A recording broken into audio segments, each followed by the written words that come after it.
ಬಹುಶಃ ನಾವು ಈ ಒಂದು ಕಾರ್ಯಕ್ರಮವನ್ನು ವೀಕ್ಷಣೆ ಮಾಡಿದಾಗ ನಮ್ಗನ್ಸಿದ್ದು ಅದರ ಹಿಂದಿರ್ತಕ್ಕಂಥ ಕಲಾವಿದರ ತುಂಬಾ ಪರಿಶ್ರಮ ಪಟ್ಟಿರ್ತಕ್ಕಂಥದ್ದನ್ನ ನಾವು ಗಮನಿಸ್ಬೋದು.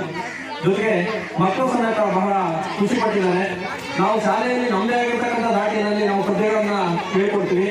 ಅದೇ ಪದ್ಯವನ್ನ ಒಂದು ಚಿತ್ರ ಒಂದು ಸಂಯೋಜನೆಯೊಂದಿಗೆ ಅಥವಾ ಇವತ್ತಿನ ಒಂದು ಚಲನಚಿತ್ರದ ಸಂಗೀತದೊಂದಿಗೆ ಸಂಯೋಜನೆ ಮಾಡಿದಾಗ ಯಾವ ರೀತಿಯಲ್ಲಿ ಅದು ಮಕ್ಕಳ ಮನಸ್ಸನ್ನು ತಲುಪುತ್ತೆ ಅನ್ನೋಕ್ಕೆ ಇದೊಂದು ಬೆಸ್ಟ್ ಎಕ್ಸಾಂಪಲ್. ಇಂಥ ಕಾರ್ಯಕ್ರಮಗಳು ಇನ್ನೂ ಹೆಚ್ಚೆಚ್ಚು ಆಗಬೇಕು.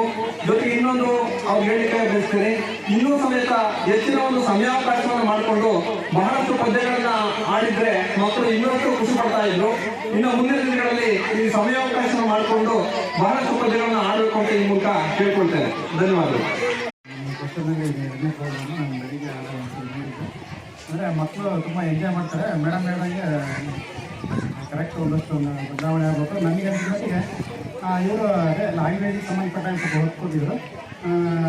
ಸೈನ್ಸು, ಸೋಷಿಯಲ್ ಸೈನ್ಸು ಅದಕ್ಕೆ ಸಂಬಂಧಪಟ್ಟಾಗ ಭಾಳಷ್ಟು ಗೀತೆಗಳಿದ್ದಾವೆ. ಅದ್ರ ಮೂಲಕ ಕೆಲವು ಕಾನ್ಸೆಪ್ಟ್ಗಳನ್ನು, ಕೆಲವು ಪರಿಕಲ್ಪನೆಗಳನ್ನು ಹೇಳ್ಬೋದು. ಅಂದರೆ ಮೇಡಮ್ ಹೇಳ್ದಂಗೆ ಕರೆಕ್ಟ್ ಅವ್ರದೇ ಆದ ಒಂದು ದಾಟಿ ಇದೆ. ಅಂದರೆ ಅವುಗಳನ್ನು ಹೇಗೆ ಪ್ರಸ್ತುತಪಡಿಸ್ಬೋದು ಅನ್ನೋದ್ರ ಬಗ್ಗೆ ಹೇಳಿದರೆ ಇನ್ನೂ ತುಂಬ ಪರಿಣಾಮಕಾರಿಯಾಗಿರುತ್ತೆ. ಈಗ ನಾವು ಸಿನಿಮಾ ಗೀತೆಗಳನ್ನು ಇಟ್ಕೊಂಡು ಈ ಥರ ಎಲ್ಲ ಕ್ಲಾಸ್ಗಳಲ್ಲಿ ಸ್ವಲ್ಪ ಕಷ್ಟ ಅನಿಸ್ಬೋದು. ಮಕ್ಕಳು ಎಂಜಾಯ್ ಮಾಡೋದು ಖುಷಿ ಇದೆ. ಅದಕ್ಕೆ ಅದು ಯಾವಾಗ ಇಲ್ಲಿ ನೋಡಿದರೆ ಗೊತ್ತಾಗುತ್ತೆ, ಮಕ್ಕಳು ಖುಷಿ ಆಗುತ್ತೆ. ಖುಷಿಗೆ ನಮ್ಮ ಮಕ್ಕಳೇನು ಬೇಕಿಲ್ಲ.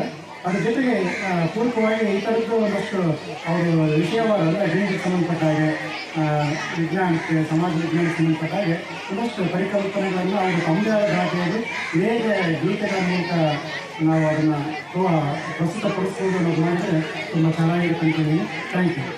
ನಮ್ಮ ಶಾಲೆಯಲ್ಲಿ ವಿದ್ಯಾರ್ಥಿ ಲೋಕ ಅಂತಕ್ಕಂಥ ಒಂದು ಆರ್ಕೆಸ್ಟ್ರಾ ಮೂಲಕ ಪದ್ಯಗಳನ್ನು, ಅದನ್ನು ಹೆಚ್ಚಿನದಾಗಿ ಭಾಷೆಗೆ ಸಂಬಂಧಪಟ್ಟಂತಹ ಪದ್ಯಗಳನ್ನು ಸಿನಿಮಾ ಗೀತೆಗಳಿಗೆ ಮತ್ತು ಜಾನಪದ ಗೀತೆಗಳ ಹಿನ್ನೆಲೆಯನ್ನು ಹೊಂದಿರತಕ್ಕಂಥ ಹಾಡುಗಳನ್ನು ಹಾಡಿ ರಂಜಿಸಿದ್ರೆ, ನನ್ನ ಅನಿಸಿಕೆ ಅಂದರೆ ಈ ಪ್ರೈಮರಿ ಮಕ್ಕಳಿಗೆ ಸಂಬಂಧಪಟ್ಟಂಗೆ ನೀವೇನು ಫೀಸನ್ನು ಮಾಡಿದ್ರಲ್ಲ ಅದು ಸ್ವಲ್ಪ ಜಾಸ್ತಿ ಆಯಿತು ಅಂತ ನನ್ನ ಅನಿಸಿಕೆ. ಯಾಕಂದರೆ 1ರಿಂದ 10ನೇ ತರಗತಿ ಇರ್ತಕ್ಕಂಥ ಮಕ್ಕಳಿಗೆ ಬಂದಿದ್ದರಿಂದ 1ರಿಂದ 5ಕ್ಕೆ ಒಂಥರ ಫೀಸು, 8, 9, 10ಕ್ಕೆ ಒಂಥರ ಮಾಡಿದ್ರೆ ಅನುಕೂಲ ಆಗ್ತದೆ. ಯಾಕಂದರೆ ಗ್ರಾಮೀಣ ಮಕ್ಕಳು ಸಾಮಾನ್ಯವಾಗಿ ಬಡ ಮಕ್ಕಳಿಂದ ಬಂದು ಹಿನ್ನೆಲೆಯನ್ನು ಹೊಂದಿರ್ತಾರೆ. ಇದೊಂದು ಅನಿಸಿಕೆ.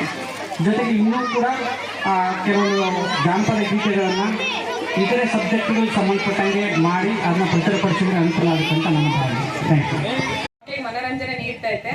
ಬಟ್ ನಮಗನ್ಸಿದ್ದು ಶಾಲೆನಲ್ಲಿ ಮಕ್ಕಳಿಗೆ ನಾವು ಯಾವ ರೀತಿ ಹೇಳ್ಕೊಡ್ಬೋದು. ಯಾಕಂದ್ರೆ ಇದೇ ಮ್ಯೂಸಿಕ್ನ ನಾವು ಬಳಸ್ಕೊಂಡಲ್ಲಿ ಹೇಳ್ಕೊಡೋದು ಕಷ್ಟ ಆಗುತ್ತೆ.